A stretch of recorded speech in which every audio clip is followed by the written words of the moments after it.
रत्नागिरी सिंधुदुर्गच्या जागेवरून वर्षावर रात्री उशिरा खलबत पार पडलेली आहेत। उदय सामंत किरण सामंतांची शिंदेसोबत बैठक झालेली आहे। रत्नागिरी सिंधुदुर्गमधून शिंदेंच्या शिवसेनेकडून किरण सामंत लढण्यास इच्छुक आहेत, तर भाजपकडून नारायण राणेंच्या नावाचीही चर्चा केली जाते। महायुतीकडून कुणाच्या नावाची घोषणा होणार आता याकडे सर्वांचंच लक्ष लागलंय।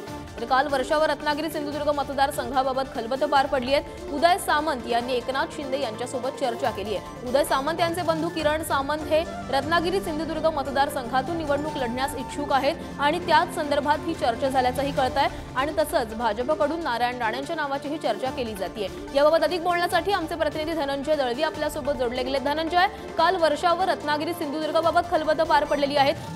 किरण सामंतही इच्छुक आहेत, तर दुसरीकडे भाजपकडून नारायण राणेंच्याही नावाची चर्चा केली जाते। काय अधिकची माहिती या बैठकीतून समोर आली आहे?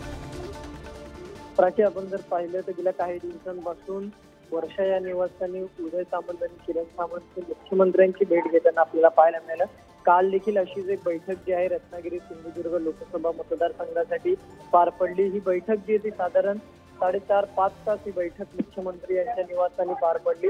यामध्ये आपण जर पाहिलं तर उदय सामंत, किरण सामंत हे दोन्ही जे आहेत ते मुख्यमंत्र्यांची चर्चा करत होते। रत्नागिरी सिंधुदुर्ग ही शिवसेनेची जागा आहे।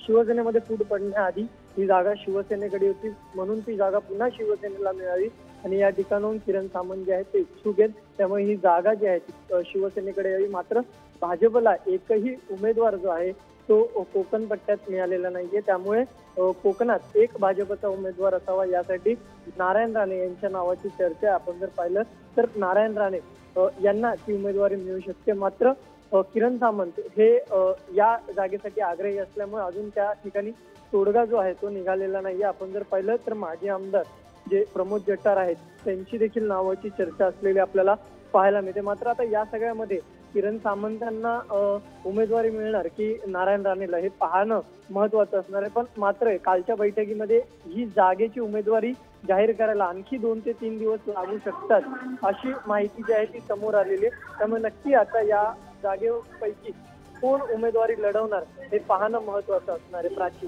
नक्कीच धनंजय, धन्यवाद तुम्ही दिलेल्या सविस्तर माहितीसाठी।